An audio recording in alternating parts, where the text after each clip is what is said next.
Hi friends and relatives, మీరు బాగున్నారా? నేను బాగున్నాను. మీరందరూ బాగుండాలని ఆ వారాహి దేవుని కోరుకుంటున్నాను.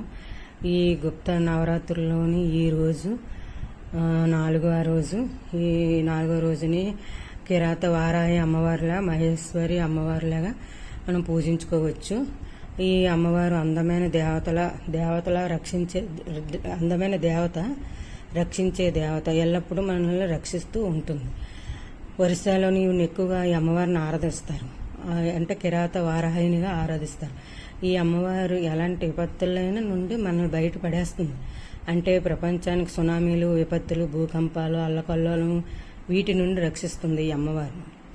మానవ జీవితంలో సునామీలు, విపత్తులు సుడిగుండాలంటే ఏదో సినిమాలో చూపించినట్టు ఒక వ్యక్తి బాధపడుతూ ఉంటే ఇమేజెస్ని చూపిస్తారు కదా, అలా ఏదో అయిపోయినట్టుగా, అలా మనిషి చాలా సందర్భాలు ఏదో అయిపోతున్నట్టుగా బాధపడుతూ ఉంటాడు.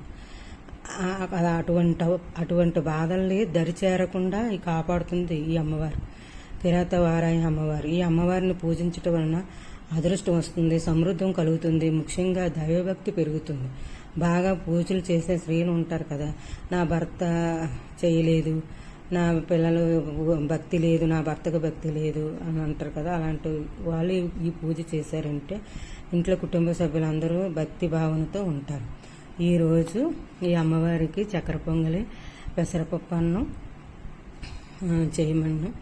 చేసాము పూజకి.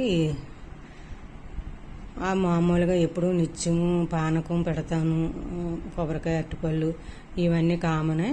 మొత్తం ఈరోజు ఈ 2 చక్కెర పొంగలు, పెసరపప్పు అన్నం చేసాము. తర్వాత ఏమో దీపం పెట్టాను. ఈరోజు 4వ రోజు పూర్తి అయ్యింది.